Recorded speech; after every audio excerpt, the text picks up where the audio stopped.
Hello, hello, everyone. Launch Break, the podcast. It continues. More amazing guests are ahead. If you're new here, I'm your host, Zora Stephenson, a has-been hooper, but we all know that being an athlete is a lifetime thing, right? Yeah, can't pass a conditioning test anymore. The jump shot needs work, but the experiences, the relationships, they stay with us forever, and we want you all to remember that. That's what this series is all about. We're going to chat with some highly successful women who have athletic backgrounds just like you and me, and it's an opportunity to listen and learn, and then leave empowered, right? I know I'm going to be taking gems I do every week, and I encourage you all to do the same.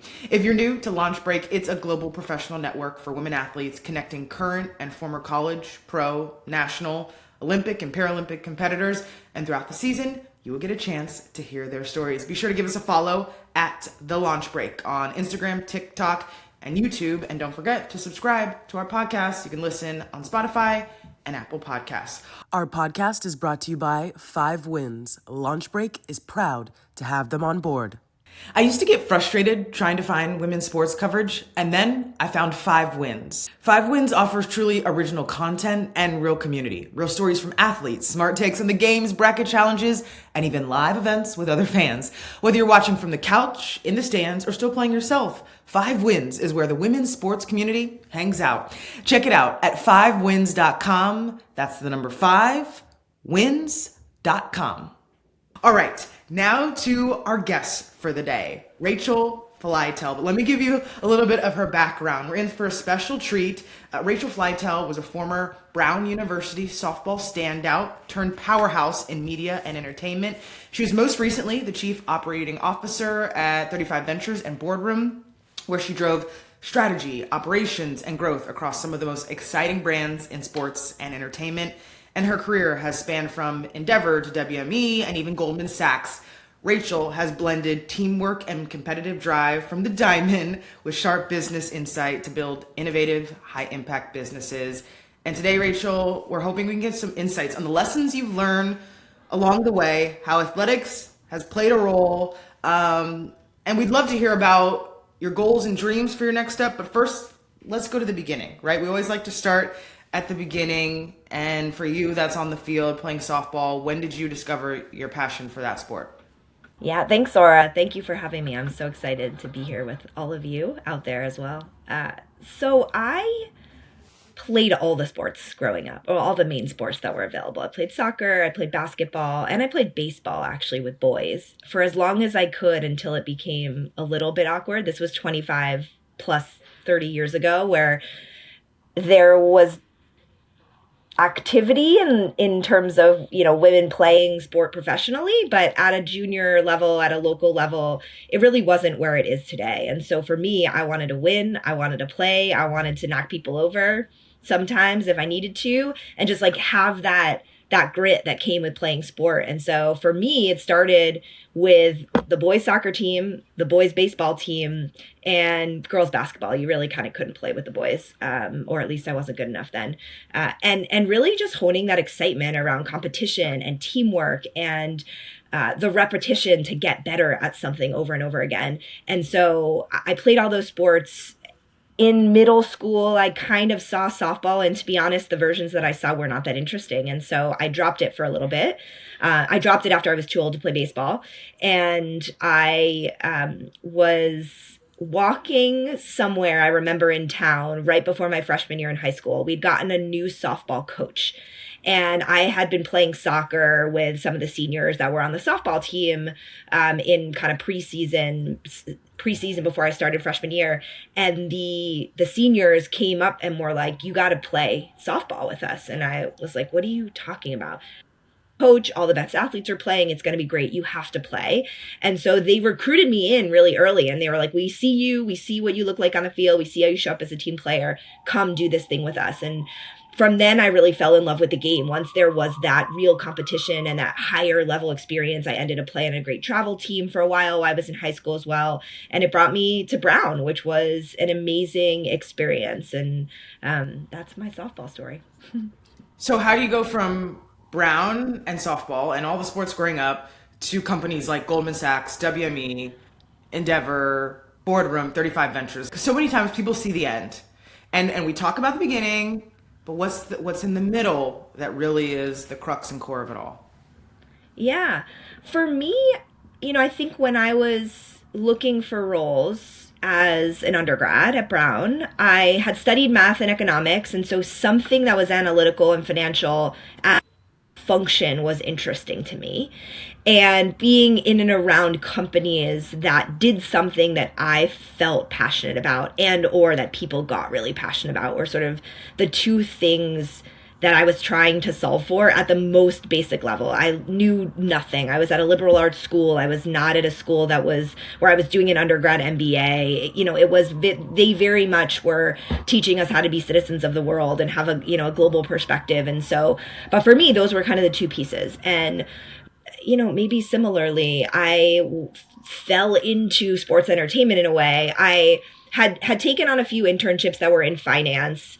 And then as I was interviewing at Goldman early on as an intern, because I was from a liberal arts school, they cared a little bit less about what we said we wanted to do. And we're like, yeah, do we like you? Do we find someone who's in our group that likes you? And so I had expressed interest in consumer retail or tech media and telecom and ended up getting an offer in tech media and telecom. And really from there, it was kind of the start. I got in, I was so excited about the space. I was eager to really learn. I felt like starting in a finance role, an investment banking role early on would be a baseline of education to then take beyond wherever I was going to go next.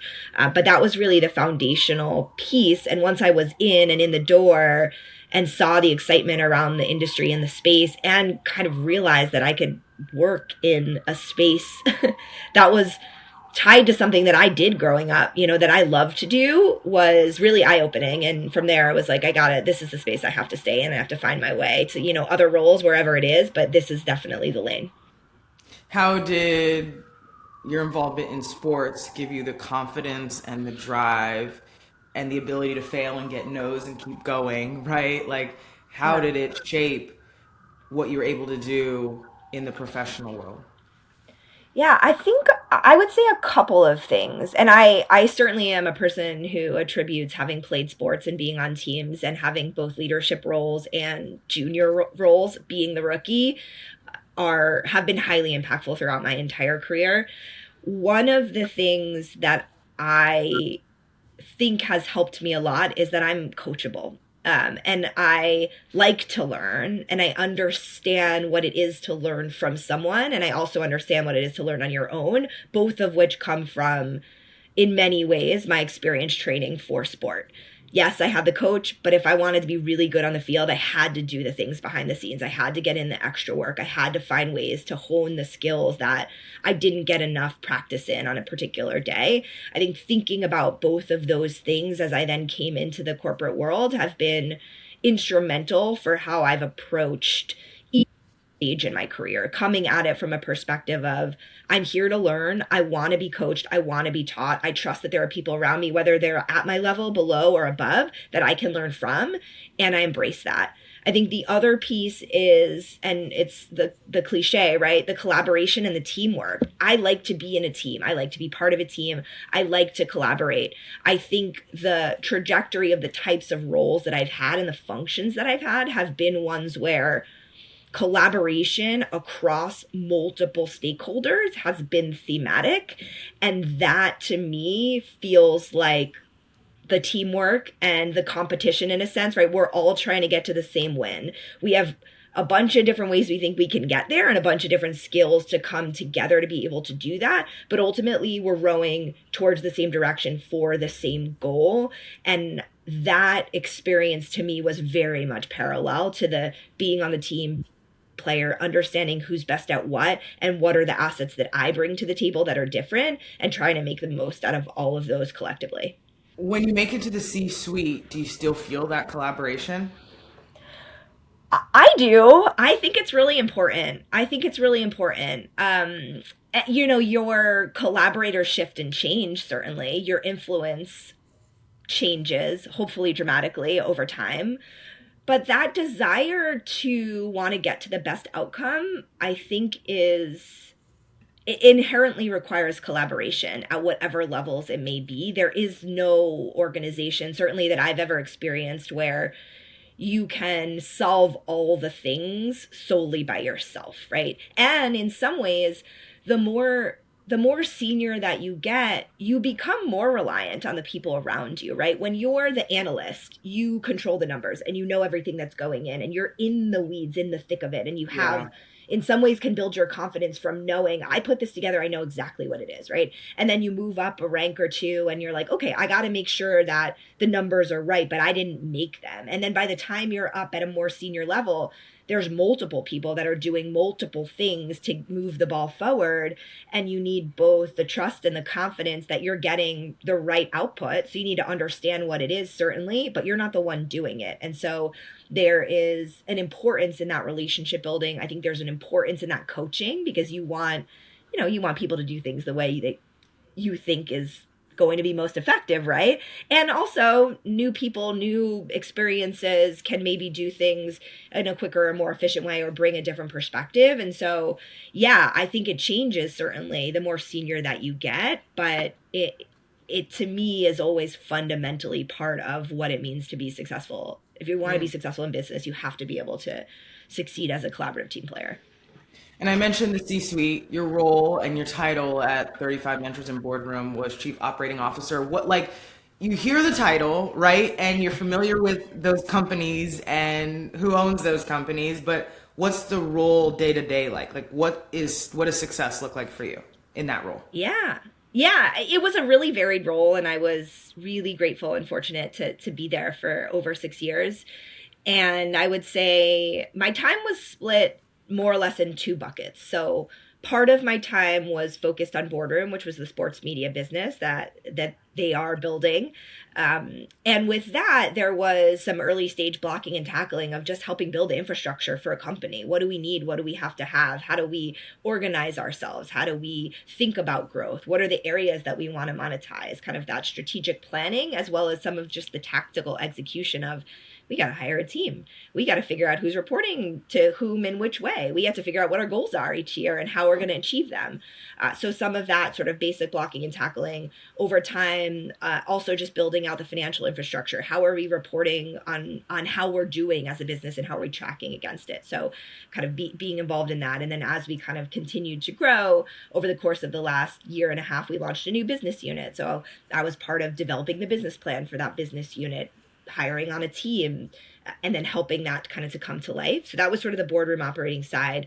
And then the other side is Kevin Durant's family office. So 35 Ventures is the entity through which Kevin does a lot of his private investing. So I was working across a couple of different focus areas on the investing side. Now, we over time evolved our investing strategy. Early when I started, the focus was really venture investing, early stage tech, consumer related technology. We dabbled in some sport tech and sports media. And over time, we built out a great portfolio of an incredible set of companies. And Kevin also evolved in his investing strategy. So kind of from that piece, we then started to look at emerging sports teams and leagues and built out a portfolio there. So we had an investment in Major League Soccer with the Philadelphia Union. We invested in Gotham FC of the NWSL. We invested in League One volleyball. We had investment in Major League Pickleball.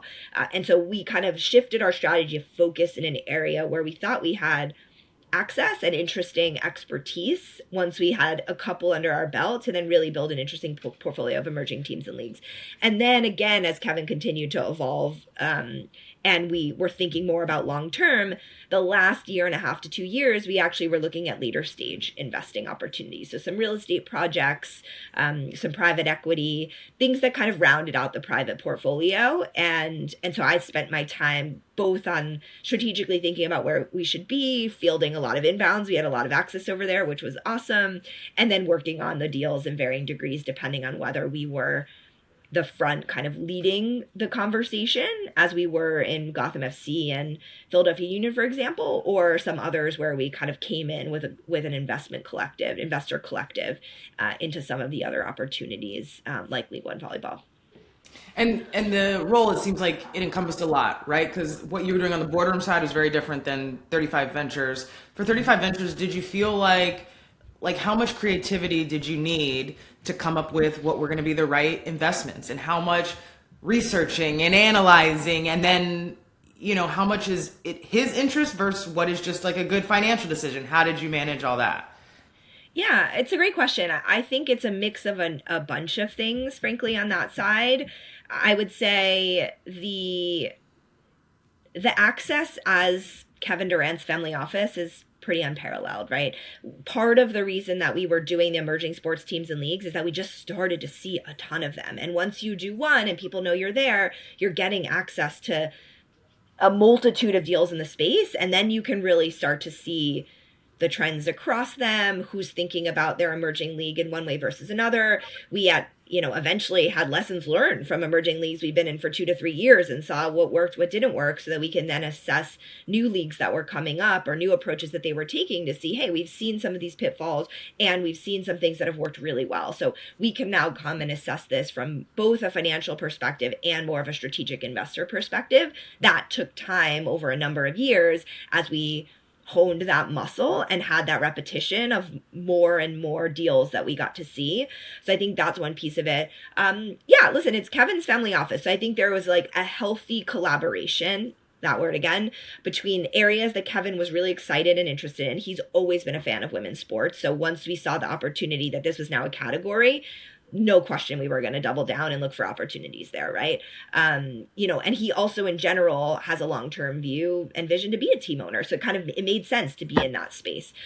There were some areas over the years that we looked at on the venture side that were very much directly areas that Kevin was interested in. And then he also gave us a lot of runway to say, listen, you guys, I'm building a team here specifically for you guys to come tell me what else is interesting. I'll let you know a couple things here and there for sure. And he, wasn't shy about what he's excited about. And also we did have a lot of runway to kind of move and make recommendations, which was great. When women's sports entered the chat, so to speak, for your job, and I don't know if you ever dealt with it when you were at WME and Endeavor, but how exciting was that for you? And then what have you noticed on the financial side of where women's sports, whether that's teams or leagues or athletes as entities right now, how much we talk about the growth and the momentum, but what is the nitty gritty of that growth right now? Yeah, I think that's really it, the nitty gritty of that growth. There's so much conversation right now, more than there's been. This like swell of excitement, which is incredible, coming from, a lot of reasons, these new and emerging leagues, amazing players like Caitlin, right? People that are just getting new eyeballs into the space, which is amazing. The reality is, though, even the mature women's professional leagues are nascent relative to men's sports leagues. And so it really is, to me, about the nitty gritty right now. It's about the fundamentals of making sure the product is the absolute best that it can be, that the business is set up in a way to monetize every single dollar that it can, and monetize like a teenager going into being a grown-up, a college student, as opposed to monetizing like a nascent league, right? We're kind of in this trajectory of women's sports. I think there's pricing that needs to continue to come up, and that comes alongside of refinement around the product itself and how women's sports are monetizing, and really honing in on that fan who is incredibly valuable to brands and for media eyeballs, right? And so those stories, while it feels like we've got them now, in fact, are really, really early to me in this stage. Like we're still in maybe like the second inning, right? There's so far to go still. It's about really collating this momentum that we have and making sure it's going towards the really basic fundamentals of the sports business of women's sports, and making sure they are flawless to take advantage of this wave. So I'm really excited to see that come to be. We invested in Gotham 4 years ago, so pre their first championship, pre the Tisch family coming in. But we were excited about that league. We're excited about the sport as a global sport. The quality of player is just incredible. And we knew like we were on this early rut. Like there has to be a ton more value to come. And so I'm excited to kind of continue to see that prove out in the coming years. If there's someone out there who has a love of sport and wants to combine it with business, what area of opportunities do you see for someone to get their foot in the door? So I think now, certainly more than any other point in my career, defining what it means to work in sports is so much broader than it has ever been. And so if you're excited to be in this space, cast a wide net. I was at the Super Bowl this past weekend as a guest. My husband works at Anheuser-Busch. They do a ton of sports marketing. He's close to sports, right? Think about the world of sports as every piece that's touching it. And if that's what you're excited about, you can find something. Are you a creative? Are you analytical? Do you love talking to people? You're relationship oriented, right? There are functions that will tie to each one of those across brand or team or technology these days that 15 years ago, 20 years ago, you were an agent, you were a lawyer, or you were a general manager. And like that, like if you wanted to work in sports, like those were the things that you aspired to do. I think today there's so many more opportunities and so much wider of an array of functions that are touching the space that the world is really your oyster. I do think that piece, like the hump of getting your foot in the door, in some ways is still the same that it's always been, right? Once you get your first job in sports, now you're in sports and you can keep going. And that really is about your network. It's about programs like this, right? Find the other athletes that you played with, former student athletes that are in the business that can give you a recommendation or that are going to hear about a job before somebody else is, and get that first thing. Take whatever it is. If sports is your goal, take that first thing and make sure you learn a ton. And then you've checked the, okay, I'm in sports box. And there's just such a wealth of interesting things to do now that really didn't exist 15 or 20 years ago. I love that sentiment so much because there's so many disciplines. Just think of all the majors in college, right?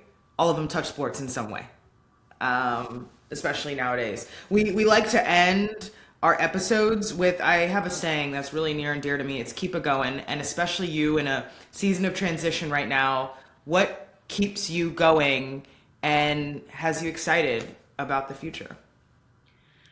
I had the great fortune in my last role to meet so many incredible people doing just really interesting things across the sports space. And so for me, the next little bit of time is me reconnecting with them with the frame of mind of newness for me and new opportunity and what's the next thing, in a way that in my previous role, it was kind of clear what we were talking about whenever we were talking. And now I have this much broader opportunity to dig in a little bit deeper, maybe ask some different questions that I otherwise wouldn't, and really figure out what I want to spend my next 5 to 6 years helping to build and create in this space.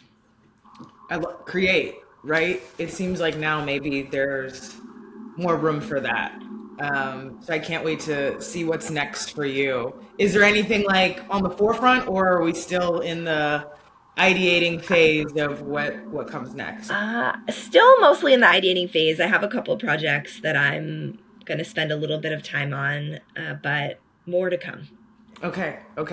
I accept that. Rachel, thank you so much for sharing your story today, being open, and just being a boss in everything that you do, while not forgetting about collaboration and the importance of a team. I love that part. Thank you all for listening to us. Just a reminder, LaunchBreak helps women athletes get hired, get connected, and get seen with less guesswork, more trust, and the support of what is our buzzword today, the support of a team with shared experiences.